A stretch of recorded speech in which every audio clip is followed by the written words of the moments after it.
Hey, folks, my guest today is Chris Vandersloot. He's the founder, president, and CEO of HMS Software, founded 5 years before I was born, 1984. He's a prolific spokesperson on enterprise timesheet and project management systems, and his writing has appeared in a number of publications, including Fortune, the MA's Handbook, and Microsoft TechNet. Chris, you ready to take us to the top?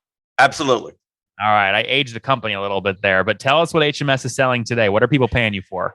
Yeah, so our fundamental product is called Time Control. It's an enterprise timesheet system, and it's a little different than some of the timesheet systems on the market. We made a multi-purpose timesheet system, which can be used not just for time and attendance, but also for project-oriented time, for R&D tax credits. So an auditable timesheet system that can be used for billing, for attendance, and for tracking people's time. We've also added to that now, because we were so strong working on historical time, we've added to that the ability to look forward and do project scheduling and project planning in something we call Time Control Project. So that's a premium version of our online system. Very interesting. Now, what are folks paying on average per month or per year for this? So the average per user is somewhere in the $50 to $60 range per month, and we charge it annually. So it can come down to as little as $3, $4, $5 a month per user, depending on what number of people are subscribing for. And what are the team size usually signing up? Are we talking 10 people or 10,000 people? 10,000 would be at our higher range. We have a couple of 10,000 plus clients, but probably the average is in the 300 to 600 range. Okay. So 300 folks at $50 a year, that's a ACV average of like what, 15 grand is a sweet spot for you? Yeah. Yeah. That's amazing. Okay. So you get going back, you said in 1984, right? Indeed. Yes. Back in the day. Wow. I was younger then, Nathan. I was like your age. Yeah. That's incredible. What were you back then? I assume you've pivoted a couple times. Yeah, we've pivoted. It's a very good question. We've pivoted several times. We started off as a couple of guys doing custom programming. We were in the project management space by luck of the draw, I guess, because we started working for companies that needed project management software. Then we became a distributor for a project management product in Canada. And in 1994, pivoted again. I bought my partner out of the business, pivoted into being a publisher, and Time Control was the result. And I'll be honest, Time Control was the result because it was, for me, low-hanging fruit at the time. We had written several timesheets. I knew what that was about. I was sure I could sell it, and we did as an on-prem solution in '94. That's incredible. And so do you own 100% of the business today? Yes. Wow. Yeah, okay, so you bought back your co-founders. There's no outside investors. Bought back the co-founder way back in '94. A deal we were both happy with. And then we had some investors in '99, bought them out in 2006. And so now you're just stuck with me. That's amazing. Okay. And what's the team size today? How many folks full time? We're just under 25. So it's it's a very tight team, mostly located in Canada. Okay. But now, with things being remote, people are a little further afield, depending a little bit on how you count the size. If we're talking about staff size, between 20 and 25. If we're talking about people who may be doing consulting or implementations or other things, they may be almost anywhere in the world, and the numbers probably double that. Interesting. So 25 people. How many are engineers? Third, 8. 8. Okay, 9. very interesting. Okay, 8 or 9. Okay, got it. And how many customers do you have today? Yeah, we have just under 300, so about 280 at last count. So that's up a little bit from the last time we talked. Good memory. Our growth in terms of customer numbers is slower, right? We're growing organically by design and by intent, and we're selling an enterprise system. So we don't really expect. It's not like we expect to have hundreds of new clients every month. Oh, what's going on there, YouTube? Good to see you guys. Now imagine this. You love watching these interviews with SaaS founders, but imagine if we took all of the valuation data out from over 2,807 interviews I've done manually. Saves you a lot of time. Well, we've done this. We've built it into the beautiful interface inside of FounderPath. Check this out. I'll show you how you can access this in a second, but you log in, you connect your Stripe account, you see your valuation real time, you can see what it changed over the past 88 days, and even set goals for valuation this year. Now, the secret to valuation is there's many different ways to value a SaaS business. So the reason you're going to see 3 or 4 different valuations inside of your Founder Path dashboard, this is all free by the way, is because depending on who's doing the buying of your SaaS company, you're going to get a different valuation. A VC is going to pay a different valuation. Private equity firm is different. If you're going to do a minority sale, that's different. And if you sell the whole business, that's a different valuation. You can see all those when I hover over here. Right, so the teal is what a VC would pay, yellow is what private equity, and red is if you sold the whole thing outright. Now, what's cool about this is not built off random data. Again, you guys hear these interviews on YouTube. All these data are built from real-time valuation data points founders share with us on the show. So traction, 1.2 million, seed round, 3.7 raise, they sold 22% of their business. Go in here and filter by the event. Maybe you only want to see companies that have sold the whole business. Well, here are a bunch that have been acquired, the valuation and the multiple. Maybe you're going out right now and you're raising your seed round. Well, go in here and look at all this recent seed deals that went down, what they raised, what valuation they raised at, and what percent that they sold.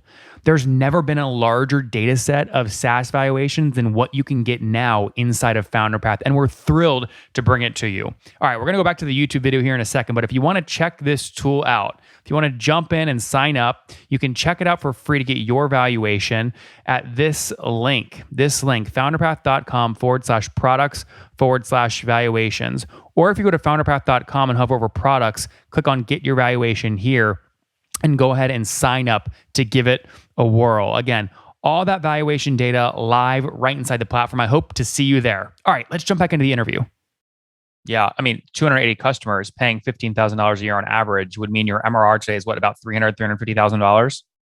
Yeah, just under that, actually, about 280. 280. Okay, this is a great business. 280 obviously times 12 puts you at a run rate of about, what is that, 3.3 million, right? Yeah.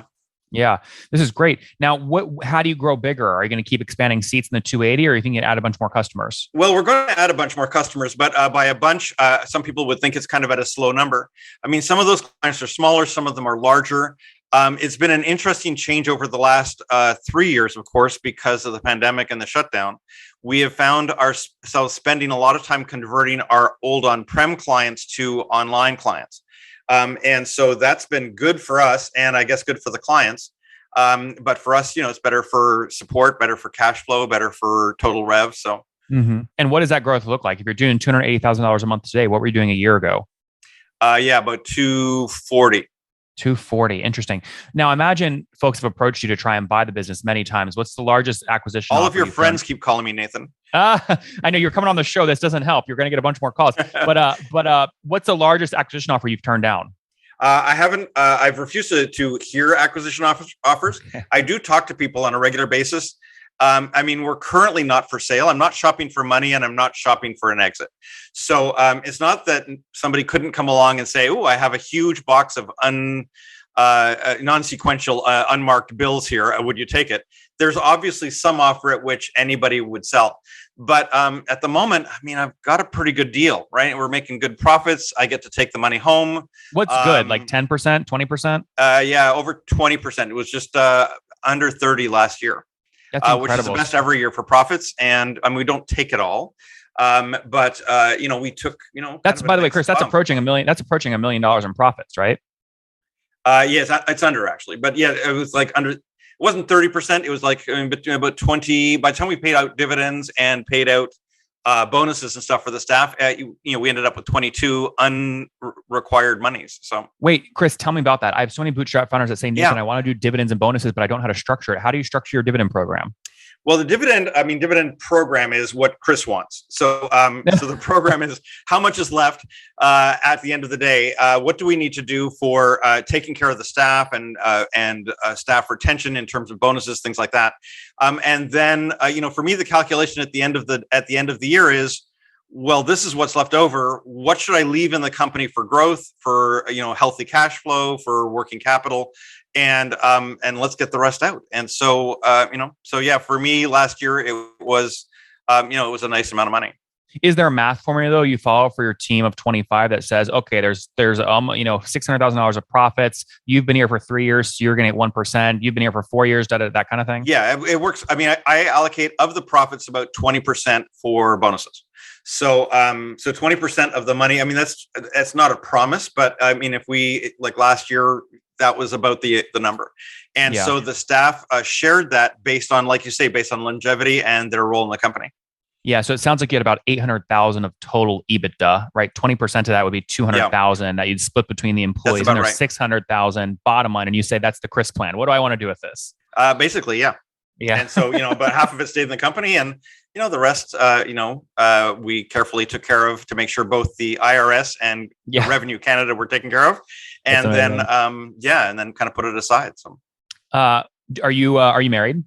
I am. I'm married here in Tampa, Florida, to growing stepsons, one in high school, one in middle school. I've got a daughter in Canada who's quite a successful influencer. So yeah, that's amazing. So the real question on the reason I asked, the real question on your sales price is, if someone says, Chris, today, I want to buy the company for 30 million all cash up front. When you tell your spouse tonight at the dinner table, what's the number where they go, Chris, you said no to that? That's crazy. I'm leaving. Probably $30 million would be the answer. So, so if somebody went to say, 10 times rev, 15 times rev, 12 times rev, 5 times rev, no, because I can take that out of the company myself, right? Yep. And then I mean, for me, the life decision would be, okay, and so now I'll have a big box of money, and what? Yep. I mean, I've got a great job. I really love my work. Today you're the most stressful part of my day. So, is that a compliment? I'm talking to Nathan tomorrow. I better get my numbers together. But I get to take care of companies like Interpol and General Electric and AMD. I mean, these people are doing things. And we get, it's not like we're running those companies, but we get to be a small part of what they're building. That's pretty cool.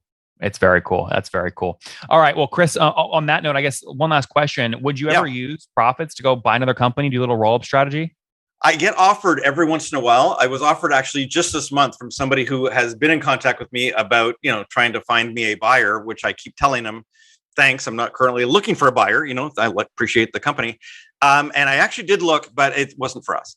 So would I? Maybe. It would have to be a great mix. We've seen many examples of people who try to put companies together, usually because there's something wrong. And that's of not great interest to me. I mean, it would have to be some kind of a strategic fit. Yeah, makes a lot of sense. Chris, on that note, let's wrap up here with the famous 5. And I should say, by the way, I'm never ready. So go ahead. No, you're going to be ready. I will say we're very excited. You're taking the stage at Founder 500 September 1st in Austin, Texas. I'm very excited for your keynote. I hope you go deeper into what do I want to celebrate, which are bootstrap founders that keep 100% control, that have dividends, they pay their team out, you build a great life. I can't wait to hear the keynote. I've got my flights booked already, so I'm ready to go. We're excited for that. All right. Famous 5. Number 1, favorite book. I'm reading, I pulled it out just for you last night. I'm currently reading AI 2041 by K-Fu Lee, which is 2041. Really Sorry? 2041? Yeah.